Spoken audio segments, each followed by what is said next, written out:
मैं थोड़ा रंगूं तो बन जाना मेरी ख्वाबों की तबीर तुम, क्योंकि मुझे इश्क हुआ है तुमसे, तुमसे, बस सिर्फ तुमसे। नमस्कार दोस्तों। एक कलाकार की जिंदगी बहुत ही सादगी पसंद होती है, लेकिन व्यक्तित्व में वो बहुत ही असाधारण होता है। लोग समझते हैं कि उसकी जिंदगी, उसकी चित्रकारी उसके कूचे से, उसके कैनवास पर उतरती है, लेकिन नहीं, उसकी चित्रकारी उसके दिल से उतरती है। एक चित्रकार, एक कलाकार अपने उस चित्र से घंटों घंटे बातें करता है, अपने दिल की बातें उस तस्वीरों से करता है, तस्वीरें भी उनसे बातें करती हैं। आज खबरों की शोर से दूर मैंने सोचा कि क्यों ना आपको एक कलाकार की दुनिया में ले चलो, क्यों ना एक ऐसे कलाकार से मिलाऊं जहां मिलकर आप भी बहुत ही अच्छा, बहुत ही सुखद महसूस करें। आज हमारे साथ ऐसे ही बेहद खास मेहमान मौजूद हैं जिनकी पहचान देश में ही नहीं दुनिया में भी है। हमारे साथ हैं बेहद खास मेहमान राजन मलूजा जी। राजन मलूजा जी, क्लिक इंडिया में आपका बहुत बहुत स्वागत है। जय श्री कृष्ण। राजन जी, आपके बारे में जो सुना है मैंने, आप तस्वीरों से बातें करते हैं, घंटों घंटों बातें करते हैं, क्योंकि हम जैसे लोगों, मतलब अगर सामान्य जीवन में देखें तो तस्वीरों की हमारी जानकारी में तो एक जुबान नहीं होती, तो कैसे उनकी बातें सुन लेते हैं, कैसे अपने दिल की बातें उनसे कह लेते हैं?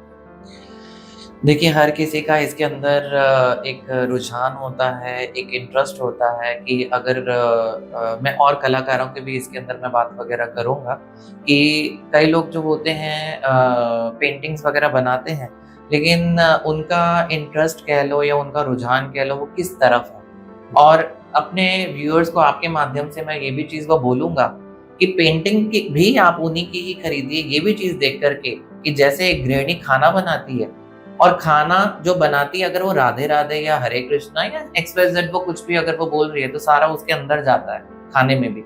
ऐसे ही एक पेंटिंग भी होती है। तो पेंटिंग भी अगर आप खरीद रहे हैं तो उस व्यक्ति की भी आप पेंटिंग खरीदिए कि जिसके आचार और जिसके विचार बहुत अच्छे हैं। तो अगर हम अपनी पेंटिंग बना रहे हैं तो हम अपनी पेंटिंग को क्या सोच करके बना रहे हैं। हम अपनी पेंटिंग को, मैं आपको बोलना चाहूँगा कि मैं जब भी पेंटिंग वगैरह मैं बनाता हूँ, मैं मोस्टली कीर्तन वगैरह सुनता हूँ। और शुरुआत से मैं बचपन से ही मैं कीर्तन वगैरह मैं सुनता था। और क्योंकि क्या होता है कि जब हम, आपका इंटरेस्ट ही वही चीज़ वो कह लो कि मेरा इंटरेस्ट अध्यात्म की तरफ है, मैं कीर्तन सुनता हूँ तो मेरे हाथ अपने आप चलते हैं। जब मैं पेंटिंग वगैरह बनाता हूँ तो मैं कीर्तन सुनता हूँ, जब मैं कीर्तन बंद कर दूँगा मेरे हाथ रुकने चलने बंद हो जाएँगे मेरे। और आप बहुत अच्छा कीर्तन चलता रहेगा तो मेरा ऐसा मन लगेगा उसके अंदर कि पेंटिंग अपने आप ही बनती चली जाती है पेंटिंग। मुझे खुद भी नहीं लगता कि ये पेंटिंग इतनी सुंदर बन कैसे गई। तो ये आप अंदर से आप ऊपरी कृपा कह लो, ईश्वरी कृपा कह लो कि हम सबके भीतर तो परब्रह्म तो है ही है। तो जब हम पेंटिंग को बनाते हैं तो मुझे तो यही लगता है कि ऊपरी कोई कृपा ही है जो इस पेंटिंग के अंदर सारा का सारा जो है ध्यान, फोकस वो सारी पेंटिंग में आता है जब हम कीर्तन सुनते हैं।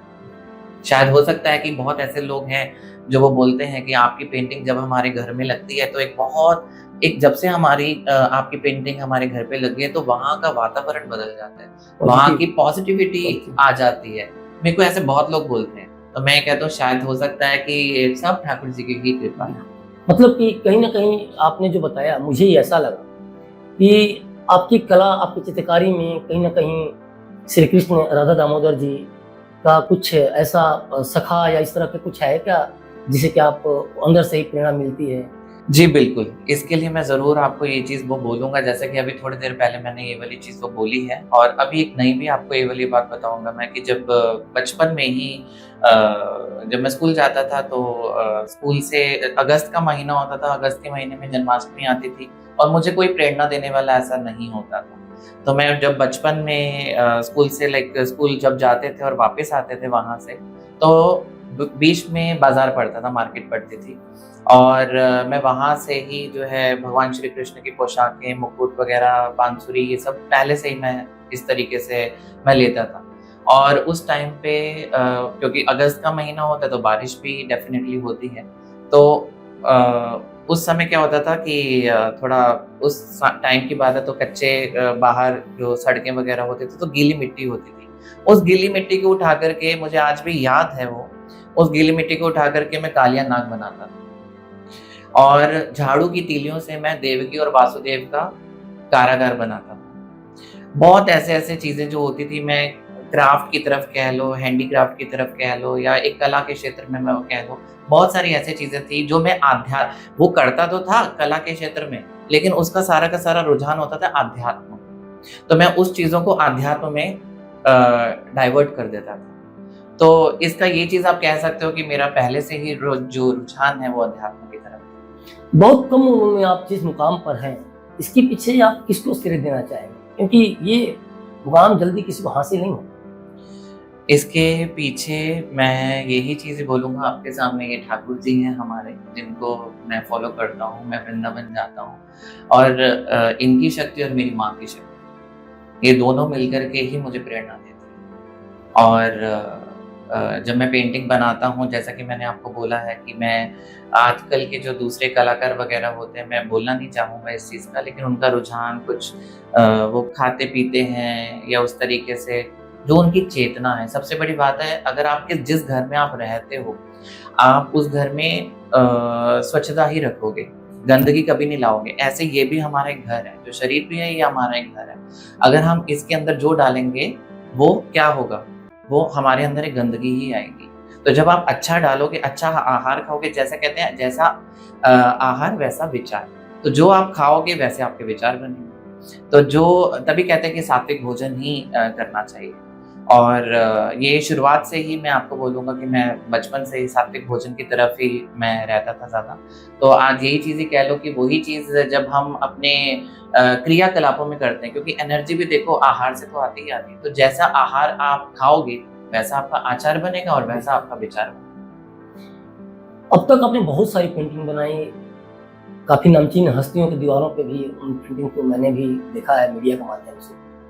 सबसे ज्यादा आपके दिल के करीब कौन सी पेंटिंग? सबसे ज़्यादा आप जैसे कि आपने बोला कि बहुत नामचीन हस्तियों की आपने पेंटिंग वगैरह बनाई है, लेकिन मेरे लिए तो मेरे आराध्य मेरे कृष्ण ही हैं, तो मैं उन्हीं का ही नाम लेना चाहूँगा कि जो सबसे जो हार्ट टचिंग पेंटिंग है वो मेरे सामने तो मेरे ठाकुर जी ही हैं। तो मैं ज़्यादातर जो है ठाकुर जी की पेंटिंग को ही नॉट ज़्यादातर ही 100% आप कह सकते हो कि मेरे लिए सबसे ज़्यादा जो सबसे ज़्यादा प्रिय पेंटिंग है वो ठाकुर जी की है मेरे। आमतौर पे मलुया जी, आमतौर पे एक पेंटिंग बनाने में कितना समय लगता होगा? हालांकि मैं समझता हूँ कुछ पेंटिंग्स जल्दी बन जाते हैं, कुछ पेंटिंग में काफी समय लगता होगा, पर फिर भी एक हमारे दर्शकों के लिए ये बताइए कि कितना समय लग जाता है।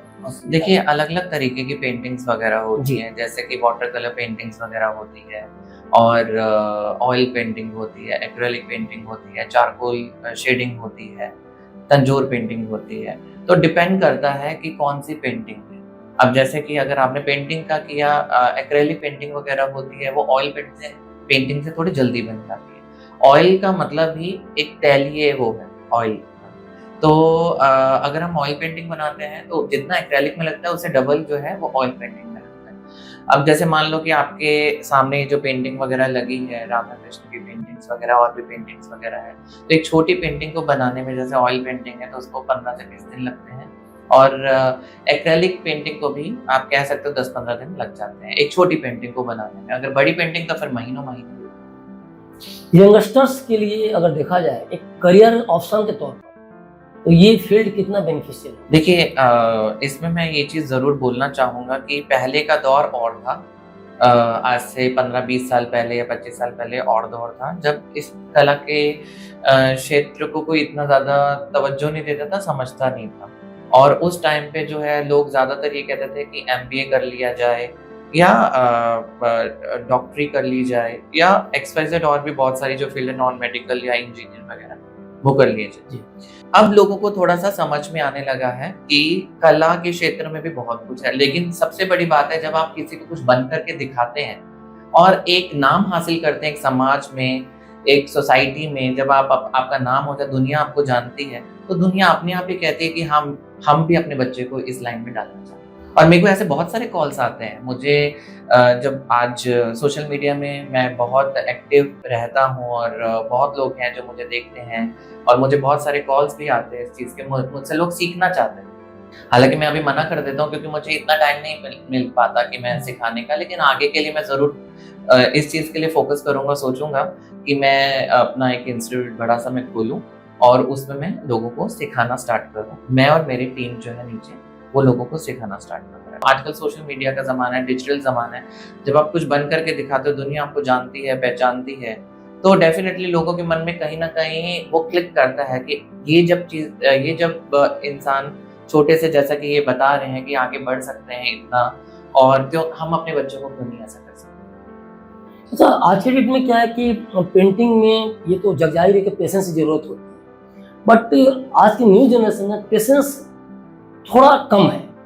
तो क्या करें और क्या नहीं करें? कुछ इस तरह की क्या बेसिक चीज़ें क्या होनी चाहिए जो कि पेंटिंग में बच्चों को एक जो करियर ऑप्शन तौर पर चूज़ कर रहे हैं, वो ध्यान में रखें? देखिए, मैं इसमें एक चीज़ ज़रूर बोलूँगा, वही चीज़ है सारी की सारी कि जो डिजिटल ज़माना भी है, जैसे अगर आप गैजेट्स एंड मोबाइल्स वगैरह भी अगर आप लेते हैं, वो अच्छा भी है और वो नुकसान वाला भी है। जैसे कि आपने ये वाली बात बोली है कि लोगों को बिल्कुल ध्यान नहीं लगता लोगों का, एकाग्रता नहीं है लोगों में। तो मैं ये चीज़ बोलूँगा कि इस आज के दौर में एक मेडिटेशन करना बहुत ज़्यादा ज़रूरी है। तो जब इंसान मेडिटेशन करता है और उसका वो संयम बैठता है, जब वो अध्यात्म की तरफ जाएगा, तो वो कहीं न कहीं धीरे-धीरे एक जुड़ाव जुड़ेगा। वो किससे जुड़ेगा? जिससे भी आपके इष्ट देव।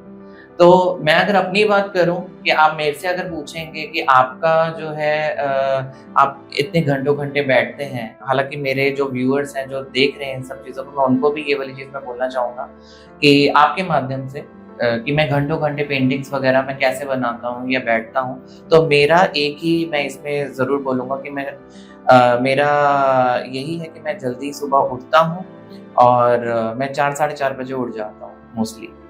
और मेरी एक दिनचर्या रहती है इस चीज़ की कि मैं सुबह उठ कर के अपने नित्य नियम जो है मेरा, मैं वो करके अपनी माला ज़रूर करता हूँ। तो माला जब आप कंटिन्यूअसली अगर आप माला वगैरह करते हैं, तो आप क्या करते हैं? आप एकाग्रचित्त होकर के अपने ही ज़ुबान को अपने कानों तक सुना रहे हैं। तो इससे क्या हो रहा है आपका? आप ध्यान अपनी ही ज़ुबान को अपने कानों से सुन रहे हैं। इससे क्या होगा आपका कि आपका जो चित्त है वो शांत होगा, एकाग्रता आएगी आपके मन में, और किसी भी चीज़ को आप लेकर के फ़ोकस आप बहुत अच्छे से कर सकते हैं। अगर आप जॉब करते हैं, अगर आप एक बिज़नेस करते हैं, तो अगर आप इन सब चीज़ों को ज़िंदगी में अपनाते हैं या फ़ॉलो करते हैं, तो डेफ़िनेटली इसके रिज़ल्ट बहुत अच्छे मिलेंगे, जो कि आप देख ही रहे हैं। जैसे कि सर ने बोला इस चीज़ के लिए कि आज राजन जी जो है, इतनी छोटी उम्र में आज यहाँ तक वो पहुँचे हैं। इसका एक रिज़ल्ट यही है कि जैसा कि मैं आपको बता रहा हूँ। राजन जी, जहाँ तक मैंने अपने दोस्तों से सुना है, आप श्री कृष्ण भगवान को बहुत करीब हैं। हर महीने वृंदावन जाते हैं।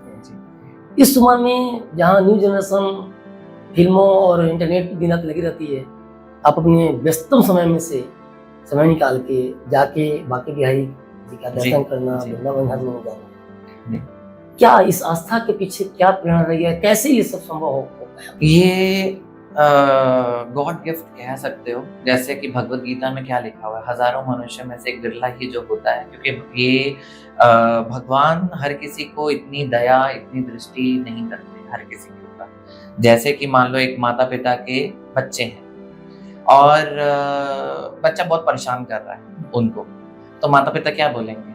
ये लो खिलौने ले लो, खेलो इन सब, इससे खिलौनों से खेल लो, मुझे मत परेशान करो। लेकिन एक बच्चा जो है वो माता पिता से बहुत प्यार करता है, तो माता पिता क्या कहता है? अच्छा, थोड़ा बहुत पहले कहेगा ये ले खिलौने ले लो, खेल इससे। वो कहेगा नहीं, मुझे नहीं खिलौने चाहिए, मुझे माता पिता की गोद में बैठना है, मुझे तो अपने माता पिता के माँ से प्यार करना है या पिता से प्यार करना है, मुझे उनसे उनका प्यार चाहिए। तो ये हर किसी को नहीं मिलता है। और माँ बाप भी जो है, अगर उनके बच्चे हैं तो वो हर किसी को सेम प्यार भी नहीं करते हैं। जो ज्यादा माँ के नजदीक होगा, पिता के नजदीक होगा, माता पिता उसको ज्यादा प्यार करते हैं। और वो देखते भी हैं कि ये बच्चा जो बाकी अपने खिलौनों में मस्त है, उनको तो माता पिता के प्यार नहीं चाहिए, लेकिन ये बच्चा जो है ये मेरा प्यार पाना चाहता है। तो वो माँ क्या करती है? अपने आलिंगन में ले लेती है अपने बच्चे को कि नहीं, ये मेरा प्यार चाहता है, और बाकी बच्चों को वो कहती है कि हाँ तुम खिलौनों से खेलो। तो ये संसार क्या है? भौतिक संसार ही है। और यहाँ पे अगर आप कह सकते हो कि सब व्यक्ति जो है वो अपने खेलों में ही खेल रहे हैं। हालांकि एक भौतिक संसार है, हम भी इसी भौतिक संसार में ही हैं और हमें भी हर काम करने पड़ते हैं। ऐसा नहीं हम उसी सोसाइटी में रहते हैं, उसी एक भौतिक संसार में रहते हैं, हम सब काम करते हैं, बाहर भी जाते हैं, लोगों से मिलते भी हैं, लेकिन हमारा आचार विचार थोड़ा सा अलग होता है बाकी लोगों से। और वो तभी लोग कहते हैं कि आपसे जब हम बात करते हैं, मैं अपने मुंह में मिट्ठू नहीं बनूंगा, लेकिन ये बात अपने व्यूअर्स को जरूर बताऊंगा आपके माध्यम से कि जब भी मेरे यहाँ पे कोई आता है, मेरे स्टूडियो में कोई आता है और या मुझसे कोई बात करता है, ऐसे मोस्टली लोग हैं जो वो ये वाली बात बोलते हैं मुझे कि राजन जी आपसे बात करके ना एक ऐसा पॉजिटिविटी आती है, एक ऐसा वाइब्रेशन आपकी तरफ से आता है कि मन करता है आप यहीं बैठे रहें और आपसे बात करते हैं। तो मैं कहता हूँ कि ये सब परमेश्वर की कृपा है। और दूसरा ये कि जिस तरीके से हमने अपना स्टूडियो बनाया हुआ है, जिस तरीके से हमने अपना घर बनाया हुआ है, उस तरीके से आप जब एक घर में कोई भी व्यक्ति रहता है तो वो अपने आचरण से रहता है। तो जैसे कि मान लो अगर कोई दूसरा व्यक्ति अगर रहता है अपने घर में, वो किस आचरण से, किस विचारों से रहता है। आज आपने देखा होगा बहुत ऐसे लोग हैं जो अपने घरों में अलग अलग चित्र वगैरह लगाते हैं, और आप, मैं बोलना नहीं चाहता, आप खुद समझदार हैं इस चीज के लिए। तो उनकी सोच फिर कहाँ जाएगी?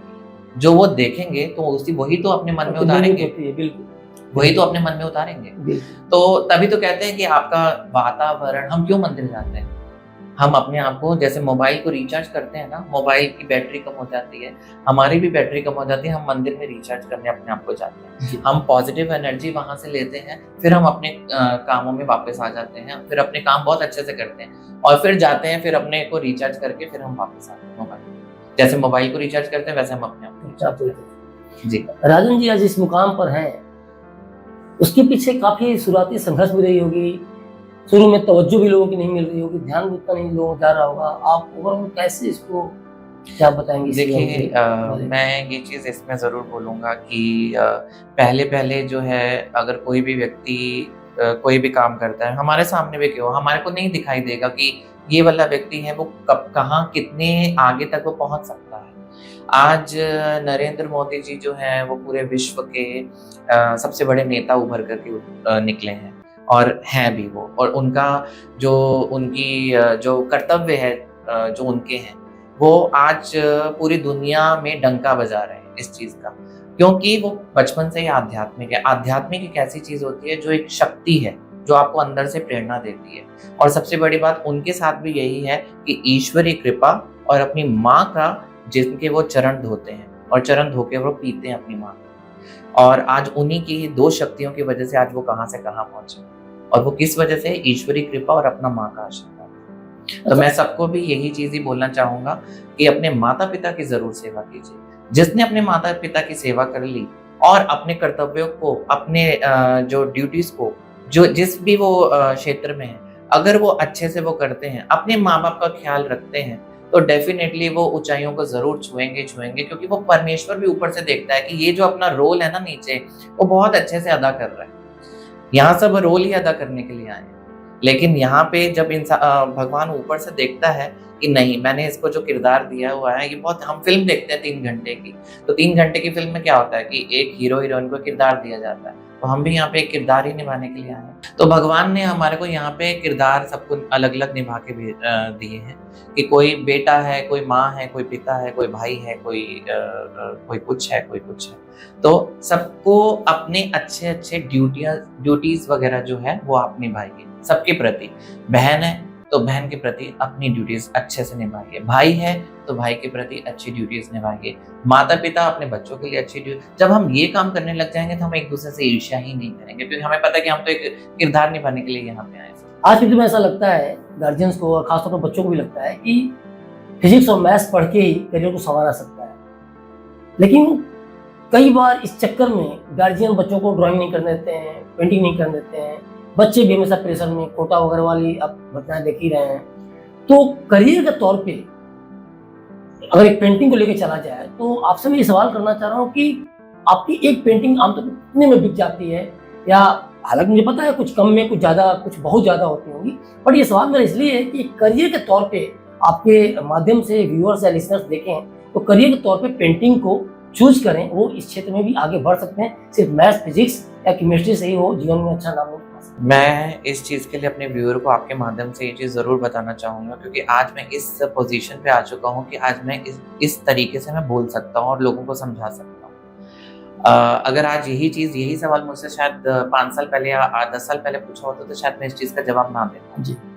और मेरे ही जीवन में मैंने बहुत ऐसे लोगों को देखा है कि जिन्होंने एमबीए करी और एमबीए करके छोड़ा हुआ है, और जिन्होंने नॉन मेडिकल किया हुआ है, जिन्होंने इंजीनियरिंग की हुई है, जिन्होंने बहुत हायर स्टडीज़ वगैरह करी हुई है। तो वो आज के दौर में क्या कर रहे हैं? हालाँकि हमारे प्रधानमंत्री कहते हैं कि जॉब मत कीजिए, आप जॉब देने वाले बनिए, ठीक है ना? तो ऐसा काम आप कीजिए कि जिससे कि आप लोगों को 10 लोगों को, 50 लोगों को या 100 लोगों को अपने साथ जोड़ सकें। तो साथ ही साथ ये चीज़ है कि वो क्या कर रहे हैं? हालाँकि नौकरी कर रहे हैं, और नौकरी में इतना जितना कि हम लोग सब जानते हैं कि हायर भी आप कितना ले सकते हैं। लेकिन एक अगर मैं अपने क्षेत्र की मैं बात वगैरह करूँ तो मैंने अपने जीवन में हाँ, डेफ़िनेटली पहले शुरुआती तरीके से बहुत संघर्ष वगैरह होता है, और शुरुआती तौर पे मैंने भी बहुत संघर्ष वगैरह किया है इसमें, और मुझे लगता नहीं था कि मैं क्या इस क्षेत्र में क्या आगे बढ़ पाऊँगा? क्या मैं एक नाम कमा पाऊँगा?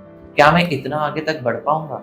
लेकिन वही चीज़ है कि आपने शुरुआत में ही ये वाली चीज़ बोली कि आपको शक्ति कहाँ से मिलती है। तो मैं हर एक चीज़ में जानबूझ करके ये वाली चीज़ बोल रहा हूँ, अपने व्यूअर्स को बताने के लिए कि आपका एक कहीं न कहीं प्रेरणा स्रोत और एक शक्ति, जिससे आप अपने आप को चार्ज करते हैं। वो किससे आप चार्ज करते हैं? अपने माता से चार्ज करते हैं, माता-पिता से चार्ज करते हैं, या अपने जिसको भी आप अध्यात्म में जानते हैं, मेडिटेशन वगैरह करते हैं। तो सबसे बड़ी बात यही चीज़ है कि मैं इसमें ज़रूर बोलूँगा कि मेरा शुरुआती तौर पे अध्यात्म में तो था ही था, और मैं बचपन से ही मैं पेंटिंग्स वगैरह अध्यात्म की मैं बनाता था, धार्मिक था, और मैं ये चीज़ सोचता भी था कि मेरी पेंटिंग आज इतने की है कि कोई पेंटिंग लाखों में भी मेरी पेंटिंग बिक सकती है क्या? और शुरुआती तौर पे मैंने 5,000, 10,000 या ज़्यादा से ज़्यादा 10,000 से स्टार्ट किया होगा पेंटिंग्स वगैरह का। लेकिन आज मेरी पेंटिंग लाखों में all over India, out of India मेरी पेंटिंग्स वगैरह जाती हैं। राजन जी, हर तरफ कृष्ण और राधे दामोदर जी। आपके घर को अगर मंदिर कहा जाए तो गलत नहीं होगा। कुछ अपनी पेंटिंग के बारे में आप बताएं कि आपने कब और किस मुहूर्त में कैसे आपने इन पेंटिंग्स को उकेरा, बनाया? जी, अभी थोड़ी देर पहले जैसे कि मैंने आपको बताया था कि जो पेंटिंग्स वगैरह जब भी मैं बनाता हूँ तो सारी शक्ति मुझे यहीं से ही मिलती है मुझे। जी। और ये मेरा जैसे कहते हैं ना कि पावर पॉइंट है, यहाँ से सारा का सारा जो है मुझे शक्ति वगैरह मुझे मिलती है, और आज इनकी ही कृपा से जो है मैं यहाँ तक मैं पहुँच पाया हूँ। ये भगवान नरसिंह देव जी की पेंटिंग है, और शास्त्रों में कहा जाता है, वैसे भी ये उग्र रूप है, और शास्त्रों में कहा जाता है कि इसको घर पे लगाना बहुत ज़्यादा ऑस्पिशियस, बहुत शुभ होता है। और ये हमारा वैसे भी जो दिशा है ये हमारी ईस्ट दिशा है, सामने हमारा वेस्ट है, तो वहाँ से हमारी एंट्री वगैरह होती है।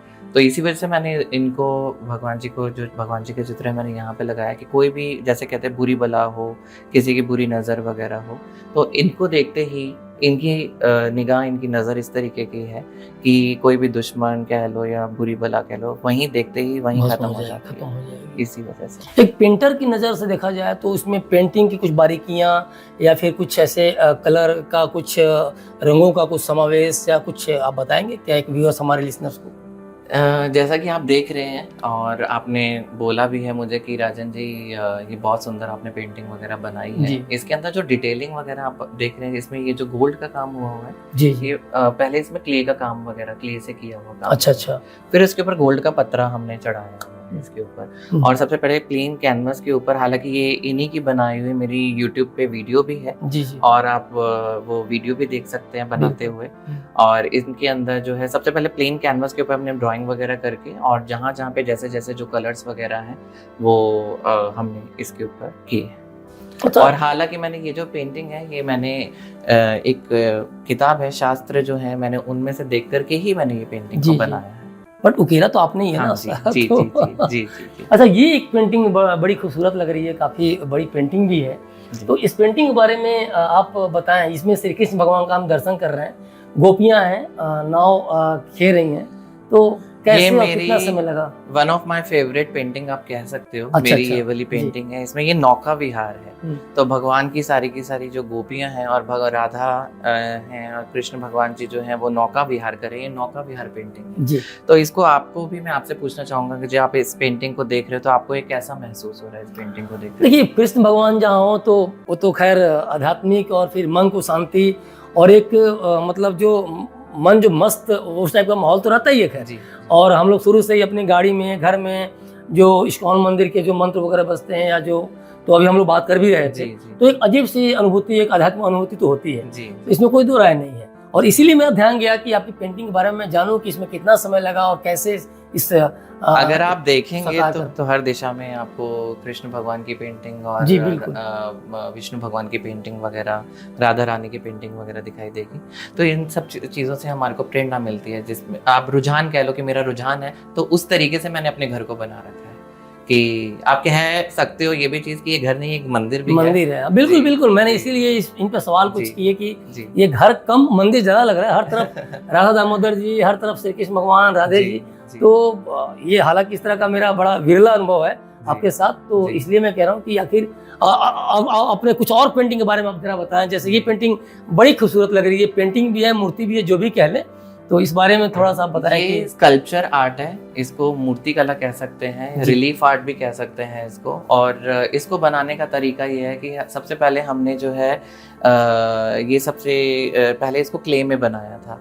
क्ले में बनाने के बाद जो है फिर इसकी मोल्डिंग हमने इसकी करी। वो मोल्ड से निकाल करके क्ले को फिर इसके अंदर पिघला हुआ फाइबर हमने डाला था और फिर मोल्ड को तोड़ दिया जाता है। उसके बाद जो पीस निकलता है फिर वो आपके सामने ये जो चीज़ है, आप इससे बहुत बड़ी बड़ी चीज़ें, ऐसे बहुत सारे हमारे क्लाइंट वगैरह है जो हमसे इससे भी बड़ी बड़ी चीज़ें बनवाते हैं। स्कल्पचर वगैरह में, 3D आर्ट वर्क में, रिलीफ आर्ट वर्क में हमारे से बनवाते हैं, जिसमें से ये आर्ट वर्क है। इसको sculpture, 3D art work, relief art work कहते हैं। तो जब इसके ऊपर जब वो फाइबर की शीट निकल जाती है जी, प्लेन, फिर उसके ऊपर कलरिंग वगैरह करा जाता है। जो भी आपको डेकोरेशन वगैरह करनी है तो आप इसके ऊपर, जैसे हमने डेकोरेशन वगैरह करी है, तो आप वो कर सकते हैं। तो क्या ये जल्दी ये डिस्कलर या कुछ ऐसा कोई क्या ऐसा कोई तो चांस? देखिए, ऐसा इसमें कुछ नहीं है, ये सालों साल ऐसे ड्यूरेबल पेंटिंग है, ऐसा कुछ इसमें वो नहीं। अच्छा, ये जो मैं पेंटिंग देख रहा हूँ, जितने समय लगते हैं, आप घर को बाहर भी आपके बहुत सारे सोच वगैरह बहुत सारी चीजें होती हैं, तो कैसे मैनेज करते हैं? कहाँ से ये प्रेरणा मिली और खासतौर पे इस बड़ी मेहनत के पीछे, पूरी मेहनत के पीछे किसने प्रेरणा दी, किससे आप प्रेरित हुए, किसका आपको इसके पीछे सपोर्ट रहा? आप इस बारे में कुछ बताएंगे? मैं अपनी आपको मदर से मिलवाना अच्छा, ये आपकी चाहूँगा। माता जी हैं? हाँ, लेकिन अब मेरी मम्मा इस दुनिया में नहीं है। ये मेरी मम्मा का पोर्ट्रेट है जो कि मैंने अभी बनाया है। और मेरे को सारी की सारी जो प्रेरणा है वो मेरी माँ से ही मुझे वो मिलती है। और जो श्रेय है वो मैं अपने राधा रानी कृष्ण भगवान को मैं देता हूँ, और प्रेरणा का स्रोत मेरी माँ ही है। और मैं ये चीज़ समझता हूँ कि मेरी माँ कहीं नहीं गई हैं, माँ कभी मरती नहीं है, और कोई भी नहीं मरता। सबसे ये चीज़ मैं ज़रूर बोलना चाहूँगा, क्योंकि हम तो सब एक एनर्जी हैं। शरीर खत्म हो जाते हैं लेकिन आत्मा तो अजर अमर ही है। ये तो भगवत गीता में लिखा हुआ है। तो मैं कभी ये चीज़ समझता नहीं कि कोई इस दुनिया से जाता है, शरीर बदलता रहता है, आत्मा तो वही की वही है। और आज भी मेरी माँ है, और मैं ये समझता हूँ कि वो भगवान श्री राधा रानी और कृष्ण भगवान के चरणों में उनकी सेवा कर रही है। राजन जी, ये पेंटिंग काफी बड़ी पेंटिंग है और काफी खूबसूरत पेंटिंग है राधा रानी जी की, तो इस बार इनके बारे में भी कुछ आप, ये कब बनाया, कितना समय लगा? ये जो पेंटिंग है ये भी मैंने 2022 में मैंने ये पेंटिंग बनाई है, और आप देख सकते हैं बहुत बखूबी इसके ऊपर काम वगैरह किया है इसके अंदर। और मैं जब भी सुबह उठता हूँ तो सबसे पहले जो है मैं राधा कृष्ण के दर्शन करता हूँ, फिर मैं अपनी माँ के दर्शन करता हूँ, फिर ही उसके बाद सारे के सारे मैं काम वगैरह। राजन जी, हर जगह श्री कृष्ण, राधा दामोदर जी, वृंदावन का भी आपके जीवन में बड़ा आध्यात्मिक महत्व है, और हर महीने आप जाते हैं, जैसा कि आप के बारे में मुझे मालूम भी और आपने बताया भी। तो क्या है आपके भविष्य की कुछ कनेक्शंस, कुछ भविष्य में ऐसे कनेक्शन हैं जो कि वृंदावन जुड़ेंगे, या फिर कुछ योजनाएं ऐसी हैं, कुछ हमारे दर्शकों को बताएंगे आप? देखिए, आई थिंक जितना भी मैंने आपको इंटरव्यू अपना दिया है, अपने बारे में बताया, इतना तो आपको यहाँ से वाली चीज़ वो पता लग रही है कि मेरा रुझान किस तरफ है और मेरा ध्यान किस तरफ है। और हालांकि मैं अपने बचपन से ही मैं पेंटिंग्स वगैरह बनाता हूँ, और आध्यात्मिक भी बनाता हूँ, मैं व्यक्ति विशेष के चेहरे भी बनाता हूँ, पोर्ट्रेट्स वगैरह भी मैं जी। बनाता हूँ। लेकिन आगे जा करके मेरा थोड़ा सा ये रुझान है कि मैं आखिरी अगर सांस लूँ तो मैं वृंदावन में ही लूँ। तो वहाँ क्या जैसे आपने बताया कि या जहाँ तक मुझे पता है वृंदावन में भी आपकी कुछ योजनाएं हैं कि वहाँ जाकर वहीं रच बस जाना है और वहीं आप जैसे आपने बता रहे हैं कि आखिरी सांस भी वहीं लूँ, तो क्या बाकी की जीवन वहीं राधा रानी के श्री कृष्ण भगवान के चरणों में समर्पित करके पेंटिंग का पूरा आगे का जो करियर है या आगे का जो भी आपको काम है सब वहीं से आप करेंगे, क्या कुछ ऐसा है? अभी मैंने विचार तो यही किया है, जैसे प्रेरणा भगवान राधा रानी देंगे उस हिसाब से मैं चलूँगा। और अभी की प्रेरणा या अभी की सोच मेरी यही कहती है श्री जी की कृपा से कि आगे जा कर के मैंने यही चीज़ ही सोची है कि मैं वृंदावन में वास करूँ और वहीं से ही अपना पेंटिंग्स वगैरह जो है वो सभी तरीके की जो पेंटिंग्स वगैरह है, मोस्टली आध्यात्मिक पेंटिंग्स वगैरह या और भी तरीके की जो पेंटिंग्स वगैरह है, मैं वो वहीं से ही करना चाहता हूँ क्योंकि वो होली प्लेस है। और अभी जैसा है कि आप देख रहे हैं कि घर भी एक होली प्लेस ही है जो हमने बना जी। रखा है, और यही चीज़ अगर वृंदावन में हो जाए तो वो सोने पे सुहागा होगा मेरे लिए, मेरे काम के लिए भी।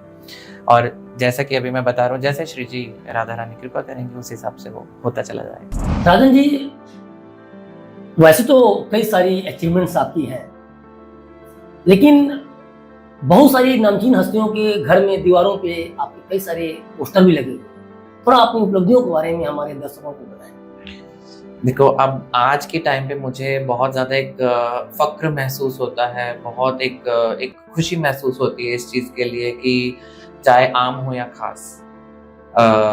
आज की डेट में बहुत ऐसे लोग हैं, बहुत ऐसी हस्तियां हैं जिनके घरों में मेरी पेंटिंग जा चुकी है, जिनके ऑफिसेस में मेरी पेंटिंग जा चुकी है, वहाँ की खूबसूरती को बढ़ा रही है, वहाँ की शोभा बढ़ा रही है। और जब लोग वहाँ पे जहाँ पे भी पेंटिंग्स वगैरह होती है, वहाँ पे कोई भी उनके कोई रिलेटिव वगैरह या उनके कोई फ्रेंड्स वगैरह या उन जो भी लोग हैं वहाँ पे जाते हैं, उस पेंटिंग को देखते हैं, नीचे मेरे साइन होते हैं, तो कहीं ना कहीं वो ही लोग जो है वो मुझे पूछते हैं कि आपकी पेंटिंग फलानी जगह पे हमने देखी थी और वो जो पेंटिंग है वो बहुत सुंदर पेंटिंग बनाई है राजन जी आपने। ऐसे न जाने कितने कॉल्स वगैरह मुझे आते हैं। अभी मैं आपको बताना चाहूँगा कि पिछले साल की ही बात है, अभी के तो chief justice of India Chandrachud ji हैं, और इससे पहले के जो हैं उदय उमेश ललित जी, जब वो ओथ सेरेमनी ले रहे थे तो वो जो पिक्चरें थी जब मेरे पास आई तो उनकी डॉटर इन लॉ जो यहाँ नहीं रहते हैं, बाहर रहते हैं, तो उन्होंने मुझे पिक्चर वगैरह शेयर करी, तो मैं समझ गया जो former chief justice of India तो उनकी डॉटर इन लॉ। हाँ जी, ओके। तो उन्होंने कहा हमारे को ये 4-5 पिक्चर्स हैं, इसमें से आप राजन जी आप पसंद कर लीजिए कि कौन सी आपको पिक्चर्स वगैरह इसके अंदर पसंद आ रही है। फिर उसमें से मैंने एक पसंद करी और वही जो है मैंने उनको उस जो उनकी रिक्वायरमेंट थी 4x3 फीट साइज में, मैंने वो बना करके उनको वो दी उनको। और जब उनको सरप्राइज दिया उनकी डॉटर इन लॉ ने, तो वो देख करके हैरान रह गए बिल्कुल ही कि जब अपने मेरे को बुलाया उन्होंने अपने ऑफिस में, जहाँ पे चीफ जस्टिस ऑफ इंडिया के ऑफिस है, वहाँ पे उन्होंने मुझे बुलाया। जब मैं वहाँ पे पहुँचा उन्होंने मेरी पेंटिंग वगैरह देखी और बहुत ही सराहा, और वही जो वर्डिंग्स हैं जो उन्होंने बोले हैं और वही आज जो वीडियो है वो मेरे YouTube चैनल पे भी है, तो आप वहाँ से व्यूअर्स जो है वो भी देख सकते हैं। तो एक बहुत खुशी महसूस होती है कि चीफ जस्टिस ऑफ इंडिया, मतलब लाइक आप क्या इसको समझ सकते हैं कि लाइक हिंदुस्तान का सबसे बड़ा न्यायाधीश जो है वो मेरे बारे में, मेरी पेंटिंग के बारे में ये वाली चीज को कह रहा है कि राजन आपने कमाल कर दिया, जो एक डिटेलिंग वगैरह है और क्या बखूबी, ऐसा लग रहा है कि जीवंत पेंटिंग है, मतलब ऐसा लग रहा है कि बोल उठेगी कि वो। और उनके वर्डिंग्स दिए थे कि आपने वो जो हमारा पल था ना, जिस जब ओथ सेरेमनी थी, उसको हम हर पल इस पेंटिंग को देख करके जीते हैं। तो मैं इससे बढ़कर के कलाकार के लिए और क्या चीज वो हो सकती है। और अभी हाल ही में मैं फॉर्मर प्रेसिडेंट रामनाथ कोविंद जी के ऑफिस में मैं गया था और उन्होंने मुझे वहाँ पे बुलाया था और मैंने वहाँ पे उनको उनका ही पेंटिंग दिया उनको बना करके। और जब उन्होंने देखा तो वो कुछ मिनटों के लिए, कुछ घड़ी के लिए थम से गए वहाँ पे। तो उन्होंने जब देखा तो वो देखते ही रह गए कि वाकई में कि इतने, उनके वर्ड्स आज भी मुझे याद हैं कि 2 लोग और खड़े थे, मैं वहाँ पे खड़ा था और वो भी थे वहाँ पे। और जब वो पेंटिंग को निहार रहे थे, देख रहे थे, तो उन्होंने ये वाली चीज बोली कि बहुत कलाकारों को देखा वहाँ पे और लेकिन जो आपने पेंटिंग बनाई है वो एक अलग ही है। कुछ पेंटिंग आपकी अलग बोलती है, ऐसा लगता है कि अभी बोल उठेगी, ये उनके वर्डिंग्स थे। तो इससे बढ़कर के मैं तो कहूँगा कि मेरे लिए चाहे कोई भी एक सर्टिफिकेट हो, उनकी बोली ही मेरे लिए एक बहुत बड़ी कलाकार के लिए सर्टिफिकेट है। पैसा मायने नहीं रखता, जी, जितनी प्रशंसा मायने जी, रखती है। जी, बिल्कुल, जी, बिल्कुल, जी, बिल्कुल सही बिल्कुल, कहा। बिल्कुल। अच्छा, अभी मैंने कुछ पुरस्कारों को लेके भी मैंने जहाँ तक मुझे पता है, काफ़ी कुछ आपको पुरस्कार भी मिले हैं, ज़रा उनके बारे में भी आप मेरे दर्शकों को बताइए। मुझे रिसेंटली जो है वो भारत गौरव रत्न जो फॉर्मल प्रेसिडेंट ऑफ इंडिया है, उन्होंने मुझे भारत गौरव रत्न से नवाजा है। और मुझे डॉक्टरेट अवार्ड भी मिला हुआ है world human right protection commission of India से। और जैसा कि आप ये पीछे देख रहे हैं, मुझे अवार्ड्स वगैरह मिले हुए हैं। जी। और राष्ट्रीय प्रतिष्ठा पुरस्कार है, नेशनल आइकन अवार्ड है, भारत गौरव रत्न है, विश्व गुरु भारत वो है। तो काफ़ी सारे मुझे अवार्ड्स वगैरह, और स्कूल टाइम में तो न जाने कितने अवार्ड्स वगैरह जो मेरे पास रखे हुए हैं काफ़ी। राजन जी, आपने एक पेंटिंग बनाई है, वो पेंटिंग ना होकर लगता है कि किसी जीवित इंसान की तस्वीर है। और अपने दर्शकों को मैं बताना चाहूँगा कि वो पेंटिंग है पीएम मोदी की अपनी माँ के साथ। पीएम मोदी की माँ की वो तस्वीर आप देखेंगे, आपको विश्वास ही नहीं होगा कि उनकी माँ आज इस दुनिया में नहीं है। उनकी माँ पीएम मोदी को आशीर्वाद दे रही हैं। राजन जी ने ये पेंटिंग बनाई है और बहुत ही जीवंत पेंटिंग लगती है। मैं राजन जी आपसे रिक्वेस्ट करना चाहूँगा कि उस पेंटिंग को आप हमारे दर्शकों को दिखाएं। जी सर। और इस पेंटिंग के बारे में आप कुछ बताएं। तो ये है पीएम मोदी की पेंटिंग, उनकी माँ के साथ। राजन जी ने इस पेंटिंग को आप देख सकते हैं, जो मैंने कहा भी कि लगता ही नहीं है कि उनकी माँ इस दुनिया में नहीं है। और बहुत ही जीवंत रूप में इस पेंटिंग को राजन जी ने बनाया है, कैसे एक माँ एक बेटे को आशीर्वाद दे रही हैं। राजन जी, इस पेंटिंग के बारे में कुछ बताएं कि कैसे ये साकार कर। इसमें मैंने बहुत सारी चीज़ें दिखाई हैं। एक माँ जो है अपने बच्चे को आशीर्वाद दे रही है, अपने पुत्र को आशीर्वाद दे रही है, और एक जो पुत्र है वो अपनी माँ का आदर रख रहा है, और माँ जो आशीर्वाद दे रही है उनके नतमस्तक वो हो रहे हैं उनका जो पुत्र है। और साथ ही साथ जो हमारे नरेंद्र मोदी साहब हैं, वो आप कह सकते हैं कि वो त्याग के भी एक प्रतीक भी हैं, क्योंकि वो एक अंदर से संत भी हैं, त्यागी भी हैं। तो इसी वजह से मैंने उनको भगवा जो है कपड़ा, जो एक त्याग का प्रतीक है, उनको वो भी मैंने इस पेंटिंग में दर्शाया, उनको ओढ़ा है। तो यहाँ पे त्याग का भी प्रतीक है, एक पुत्र का भी प्रतीक है, और एक माँ जो है अपने पुत्र को आशीर्वाद दे रही है।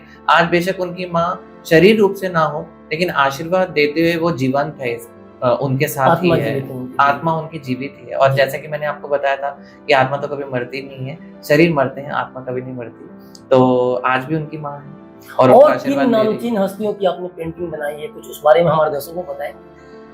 मैंने बहुत, जैसे कि अभी chief justice of India Shikhar Dhawan, Manoj Tiwari, Smriti Irani ji, और रामनाथ कोविंद जी, और बहुत ऐसी हस्तियां हैं जो बहुत बड़े बड़े बिजनेसमैन हैं।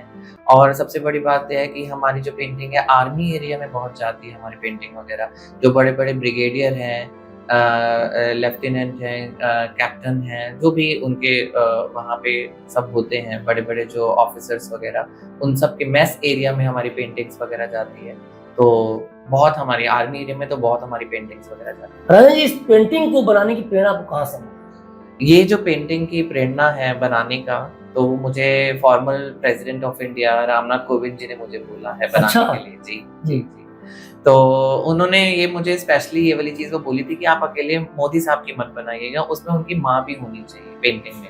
तो मैंने ये सोचा कि मैं क्या ऐसा पेंटिंग में दर्शाऊं कि जिससे कि खुशी मिले, कि नरेंद्र मोदी जी जब भी देखें इस पेंटिंग को तो वो हैरान हो जाएं, कुछ क्षणों के लिए पेंटिंग को देखते ही रह जाएं। तो मैंने खूब पहले तो क्योंकि उनकी माँ उनके दिल के बहुत करीब थी जी, और ऑब्वियसली इस पेंटिंग को देखेंगे तो देखते रह जाएंगे, इसमें कोई दो राय नहीं, क्योंकि वो अपनी माँ से बहुत ज्यादा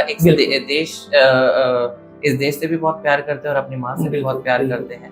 तो मैंने इस पेंटिंग में इसी वजह से ये चीज़ दर्शाई है। और मेरे को ये पेंटिंग को दर्शाने में पहले इसके पीछे का बहुत एक सोच होती है, जिसको सोचना पड़ता है, समझना पड़ता है, फिर उसको उकेरा कैनवस में, फिर ये पेंटिंग जो है वो जीवंत होकर के आपके सामने मैं दर्शा रहा हूँ। तस्वीर बनानी थी मुझे अपनी जैसी कोई, मेरे अंदर के सारे रंग तुम्हारे निकले। सच में खूबसूरत लोग हमेशा अच्छे नहीं होते, लेकिन अच्छे लोग हमेशा खूबसूरत होते हैं। राजन जी जैसे लोग ऐसे ही हैं।